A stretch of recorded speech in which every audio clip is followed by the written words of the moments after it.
Buenos días, católicos militantes. Bienvenidos a 30 minutos de lectura continuada de las Sagradas Escrituras. El día de hoy vamos a iniciar con el segundo libro de los Macabeos. En el nombre del Padre, y del Hijo, y del Espíritu Santo. Amén. Espíritu Santo, ilumina nuestras mentes y nuestros corazones para que tu palabra sea la luz que ilumina el camino de nuestras vidas. Ave María Purísima, sin pecado concebida, María Santísima. En el nombre del Padre, y del Hijo, y del Espíritu Santo. Amén. Del segundo libro de los Macabeos. Dos cartas introductorias. Segunda de Macabeos, capítulo 1. Primera carta. A los hermanos judíos que moran en Egipto, los judíos sus hermanos de Jerusalén y de Judea. Salud y completa felicidad. Os conceda Dios sus bienes y acuérdese de la alianza hecha con Abraham, con Isaac y con Jacob, fieles siervos suyos, y os dé a todos un corazón para adorarle y cumplir su voluntad con grande espíritu y con un ánimo fervoroso. Abra vuestro corazón para que entendáis su ley y sus preceptos y os conceda la paz. Oiga benigno vuestras oraciones y se aplaque con vosotros y no os desampare en la tribulación, pues aquí no cesamos de rogar por vosotros. Reinando Demetrio en el año 169, os escribimos nosotros los judíos en medio de la aflicción y quebranto que nos sobrevino en aquellos años, pues que Jasón se retiró de la tierra santa y del reino. Fueron quemadas las puertas y derramada la sangre inocente. Pero habiendo dirigido nuestras súplicas al Señor, fuimos atendidos y ofrecimos el sacrificio y las oblaciones de flor de harina, y encendimos las lámparas y pusimos en su presencia los panes. Así pues, celebrad vosotros la fiesta de los tabernáculos del mes de Caslú. Segunda carta. Año 188. El pueblo de Jerusalén y de Judea y el Senado y Judas a Aristóbulo, preceptor del rey Ptolomeo del linaje de los sacerdotes ungidos, y a los judíos que habitan en Egipto, salud y prosperidad. Por habernos librado Dios de grandes peligros, le tributamos solemnes acciones de gracia. Habiendo tenido que pelear contra tal rey, que es el que hizo salir de Persia una muchedumbre de gentes que combatieron contra nosotros y contra la ciudad santa, y aquel mismo caudillo que, hallándose en Persia al frente de un ejército innumerable, pereció en el templo de Nanea, engañado por el consejo de los sacerdotes de dicha diosa, pues habiendo ido el mismo Antíoco con sus amigos a aquel lugar, como para desposarse con ella y recibir grande suma de dinero, a título de dote. Y habiéndoselo presentado los sacerdotes de Nanea, así hubo él entrado con algunas pocas personas en la parte interior del templo, cerraron las puertas después que estaba ya Antíoco dentro, y abriendo entonces una puerta secreta del templo, mataron a pedradas al caudillo y a los compañeros, y los hicieron pedazos, y cortándoles la cabeza los arrojaron fuera. Sea Dios bendito por todo, pues Él fue el que destruyó los impíos. Descubrimiento del fuego sagrado. Debiendo nosotros celebrar la purificación del templo el día 25 del mes de Caslú, hemos juzgado necesario hacéroslo saber, a fin de que celebréis también vosotros el día de los tabernáculos y la solemnidad del fuego que se nos concedió cuando Nehemías, restaurado que hubo el templo y el altar, ofreció allí sacrificios. Porque cuando nuestros padres fueron llevados a Persia, los sacerdotes, que a la sazón eran temerosos de Dios, tomando secretamente el fuego que había sobre el altar, le escondieron en un valle donde había un pozo profundo y seco, y le dejaron allí guardado, sin que nadie supiese dicho lugar. Mas pasados muchos años, cuando plugo a Dios que el rey de Persia enviase a Nehemías, los nietos de aquellos sacerdotes que le habían escondido fueron enviados a buscar dicho fuego, pero según ellos nos contaron, no hallaron fuego, sino solamente un agua crasa. Entonces el sacerdote Nehemías les mandó que la sacasen y se la trajesen. Ordenó asimismo que hiciesen con ella aspersiones sobre los sacrificios preparados, sobre la leña y sobre lo puesto encima de ella. Luego que esto se hizo y que empezó a descubrirse el sol, escondido antes detrás de una nube, se encendió un gran fuego que llenó a todos de admiración. Oraciones de los sacerdotes y de Nehemías. Todos los sacerdotes hacían oración mientras se consumaba el sacrificio, entonando Jonatás y respondiendo los otros. Y la oración de Nehemías fue en los siguientes términos: Oh Señor Dios, creador de todas las cosas, terrible y fuerte, justo y misericordioso, tú eres el solo Rey bueno, el solo excelente, el solo justo, omnipotente y eterno. Tú que libras a Israel de todo mal, tú que escogiste a nuestros padres y los santificaste. Recibe este sacrificio por todo tu pueblo de Israel y guarda tu herencia y santifícalos. Vuelve a reunir a todos nuestros hermanos que se hallan dispersos. Libra a aquellos que son esclavos de las naciones y echa una mirada favorable sobre los que han llegado a ser un objeto de desprecio e ignominia, para que así conozcan las naciones que tú eres nuestro Dios. Humilla a los que llenos de soberbia nos oprimen y ultrajan. Establece a tu pueblo en un santo lugar, según lo predijo Moisés. Los sacerdotes, entre tanto, cantaban himnos hasta que fue consumado el sacrificio. Se enciende milagrosamente el fuego sagrado. Acabado el cual, Nehemías mandó que el agua que había quedado se derramase sobre las piedras mayores. Y no bien se hubo efectuado cuando se levantó de ellas una gran llama, la cual fue absorbida por la lumbre que resplandeció sobre el altar. Luego que se divulgó este suceso, contaron al rey de Persia cómo en el mismo lugar en que los sacerdotes, al ser trasladados al cautiverio, habían escondido el fuego, se había encontrado un agua, con la cual Nehemías y los que con él estaban purificaron los sacrificios. Considerando el rey este suceso y examinada atentamente la verdad del hecho, mandó construir allí un templo de prueba de lo acaecido. Y habiéndose asegurado de este prodigio, dio muchos bienes a los sacerdotes y les hizo muchos y diferentes regalos que les distribuyó en su propia mano. Y Nehemías dio a este sitio el nombre de Neftar, que significa purificación, pero hay muchos que lo llaman Nefi. Capítulo 2. Como Jeremías escondió el arca del tabernáculo. Se lee en los escritos del profeta Jeremías cómo mandó él a los que eran conducidos al cautiverio que tomasen el fuego del modo que queda referido, y cómo prescribió varias cosas a aquellos que eran llevados cautivos. Les dio asimismo la ley para que no se olvidasen de los mandamientos del Señor y no se pervirtiesen sus corazones con la vista de los ídolos de oro y plata y de su pompa. Y añadiéndoles otros varios avisos, los exhortó a que jamás apartasen de su corazón la ley. También se leía en aquella escritura que este profeta, por una orden expresa que recibió de Dios, mandó llevar consigo el tabernáculo y el arca hasta que llegó a aquel monte, al cual subió Moisés y desde donde vio la herencia de Dios, y que habiendo llegado allí Jeremías halló una cueva donde metió el tabernáculo y el arca y el altar del incienso, tapando la entrada, y algunos de aquellos que le seguían se acercaron para dejar notado este lugar, pero no pudieron hallarlo. Lo que, sabido por Jeremías, los reprendió y les dijo: Este lugar permanecerá ignorado hasta tanto que Dios congregue todo el pueblo y use con él de misericordia. Entonces el Señor manifestará estas cosas y aparecerá la majestad del Señor. Y se verá la nube que veía Moisés y cual se dejó ver cuando Salomón pidió que fuese santificado el templo para el gran Dios, porque dio grandes muestras de su sabiduría.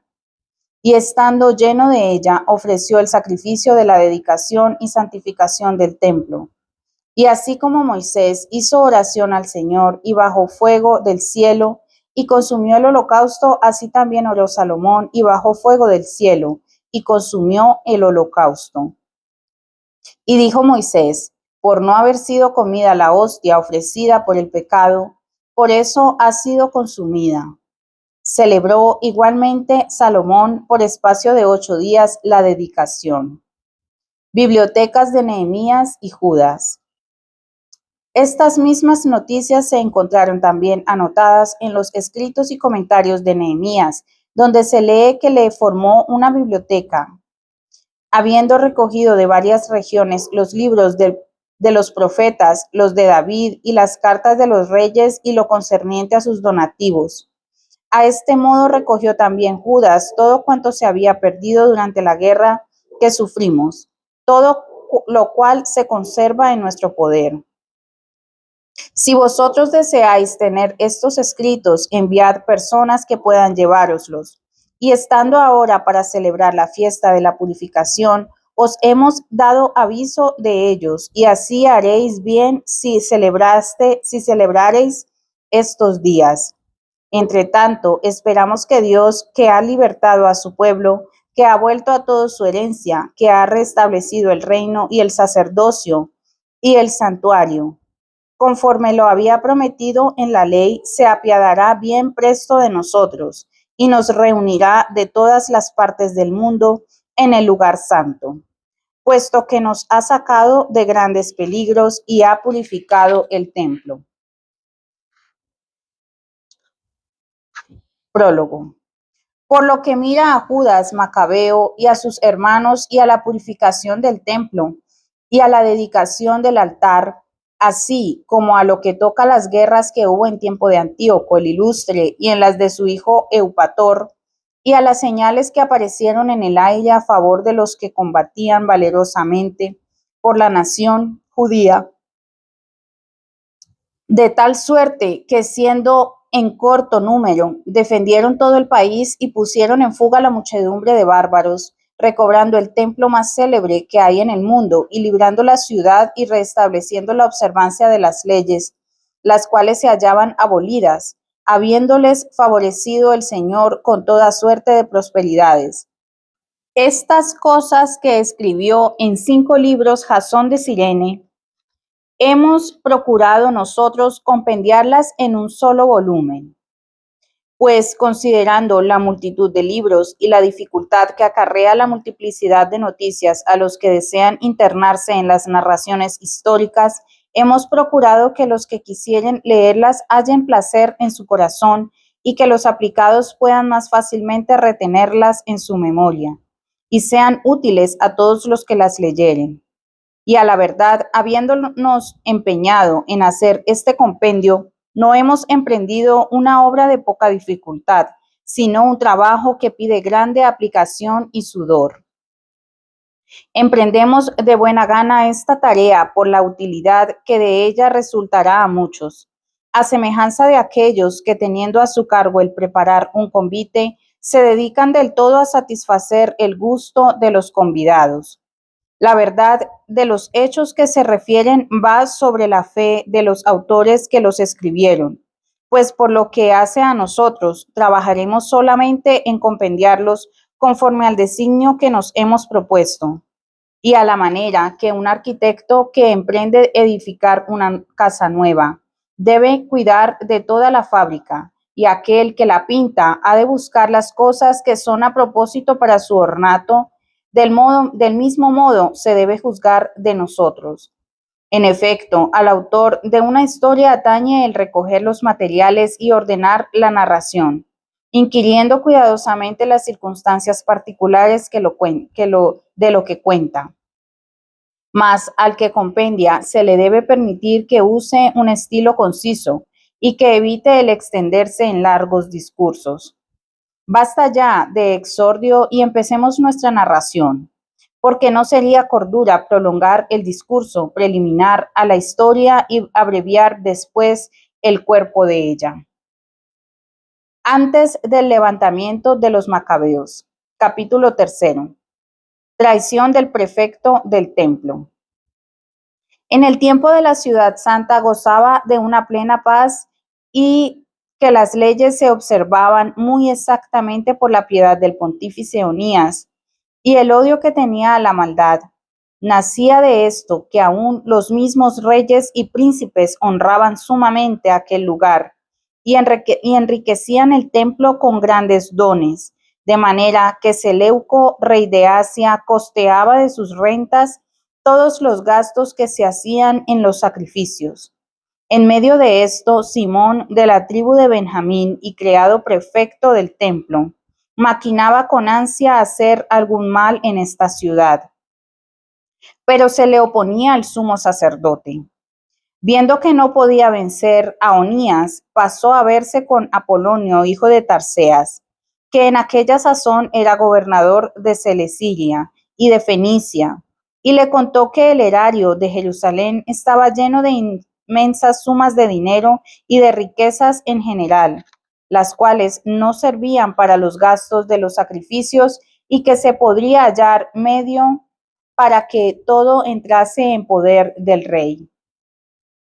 El rey encarga a Heliodoro robar el tesoro del templo.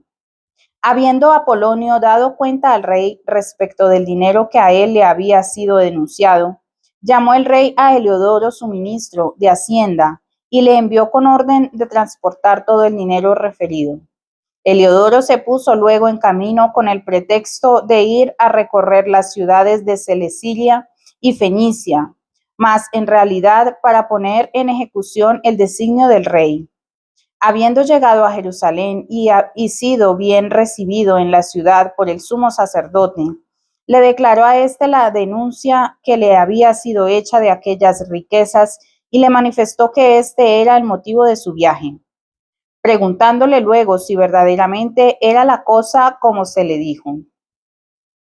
Entonces el sumo sacerdote le representó que aquellos eran unos depósitos y alimentos de viudas y huérfanos, y que entre lo que había denunciado el impío Simón había una parte que era de Hircano Tobías, varón muy eminente, y que el todo eran 400 talentos de plata y 200 de oro, que por otra parte de ningún modo se podía defraudar a aquellos que habían depositado sus caudales en un lugar y templo honrado y venerado como sagrado por todo el universo. Mas Heliodoro, insistiendo en las órdenes que llevaba del rey, repuso que de todos modos se había de llevar al rey aquel tesoro. Heliodoro penetra en el templo. En efecto, en el día señalado entró Heliodoro para ejecutar su designio, con lo cual se llenó de consternación toda la ciudad. Y los sacerdotes, revestidos con las vestiduras sacerdotales, se postraron por tierra ante el altar e invocaban a aquel que está en el cielo y que puso la ley acerca de los depósitos, suplicándole que los conservase salvos para los depositadores. Ninguno podía mirar el rostro del sumo sacerdote sin que su corazón quedase traspasado de aflicción, porque su semblante y color demudado manifestaban el interno dolor de su ánimo, la tristeza esparcida por todo su rostro y un temblor que se había apoderado de todo su cuerpo mostraban bien a los que le miraban la pena de su corazón. Salían al mismo tiempo muchos a tropel de sus casas pidiendo con públicas rogativas que Dios no permitiese que aquel lugar quedase expuesto al desprecio. Las mujeres, ceñidas hasta el pecho de cilicios, andaban en tropas por las calles y hasta las doncellas mismas, que antes se quedaban en casa, corrían unas a donde estaba Onías y otras hacia las murallas, y algunas otras estaban mirando desde las ventanas, pero todas, levantando al cielo sus manos, dirigían allí sus plegarias. A la verdad, era un espectáculo digno de compasión al ver aquella confusa turba de gente y al sumo sacerdote puesto en tan grande conflicto. Mientras tanto, estos, por su parte, invocaban al Dios Todopoderoso para que conservase intacto el depósito de aquellos que se lo habían confiado. Heliodoro es castigado por un ángel.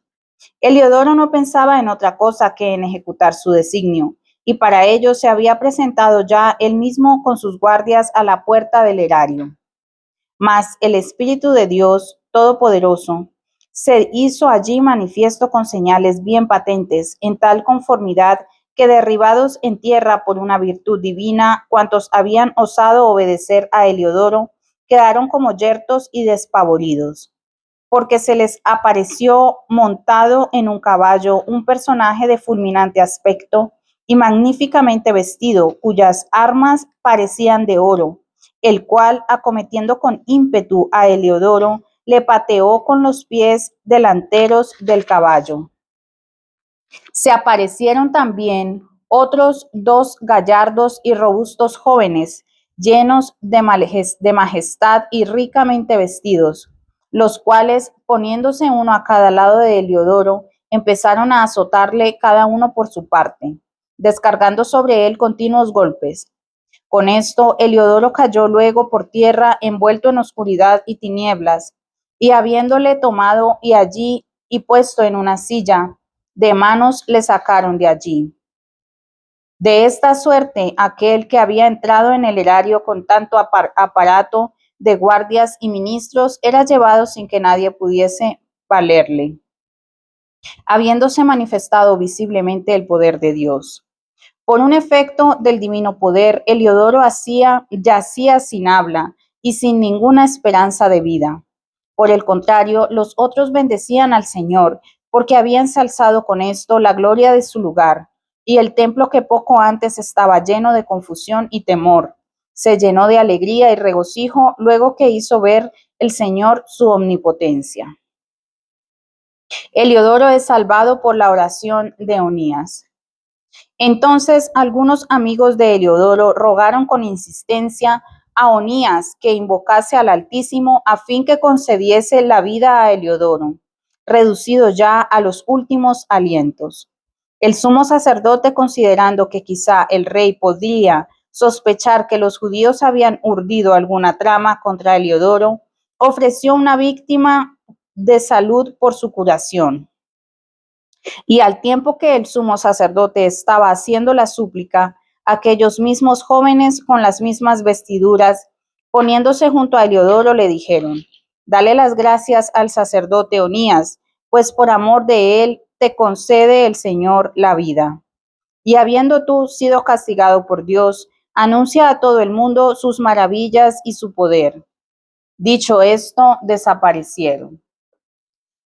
Heliodoro vuelve al rey confesando las maravillas de Dios. En efecto, Heliodoro, habiendo ofrecido un sacrificio a Dios y hecho grandes votos a aquel que le había concedido la vida y dadas las gracias a Onías, recogiendo su gente, se volvió para el rey y atestiguaba a todo el mundo las obras del gran Dios que había visto él con sus propios ojos. Y como el rey preguntase a Heliodoro quién sería bueno para ir de nuevo a Jerusalén, contestó: Si tú tienes algún enemigo o quien atente contra tu reino, envíale allá, y le verás volver desgarrado a azotes sin que escapare con vida, porque no se puede dudar que reside en aquel lugar una cierta virtud divina, pues aquel mismo que tiene su morada en los cielos está presente y protege aquel lugar, y castiga y hace perecer a los que van a hacer allí algún mal. Esto es, en suma, lo que pasó a Heliodoro y el modo con que se conservó el tesoro. Palabra de Dios, te alabamos, Señor. Gracias por acompañarme el día de hoy. En el próximo capítulo continuaremos con el cuarto capítulo del segundo libro de los Macabeos. Gracias.